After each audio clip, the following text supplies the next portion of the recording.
U.S. stocks were indeed trading near session lows late Tuesday afternoon, with the major U.S. equities declining more than 1% on growing concerns over the health of the U.S. economy, that of which has helped pave the way for the Dow Jones to drop by more than 250 points, so far approaching the closing bell. Now, in economic reports today, the results were indeed weak. This as personal income figures rose a total of 0.1%, falling in line with expectations.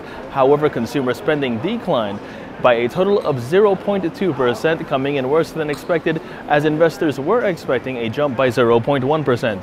Meanwhile, on the bright side, President Barack Obama did sign a last-minute compromise into law on Tuesday regarding the U.S. debt ceiling being raised, as well as there being federal spending cuts. Meanwhile, that did avert a possible default. However, you team that with gold prices touching once again a new record high, and the U.S. dollar continuing to strengthen, and we have paved the way for quite the active finish to today's trading session, with nearly 73% of the nearly 3.5 billion shares today being in the red. Now let's take a look to see how the Dow Jones has closed out today's trading session. The Dow on the downside, 265.87 points to settle in at 11,866.62. Now, in a breakdown of today's major market movers, we first begin with shares of Archer-Daniels-Midland dropping nearly 4.5%. This after the agricultural commodities and products company stated that its fourth quarter earnings dropped 15% from 1 year ago.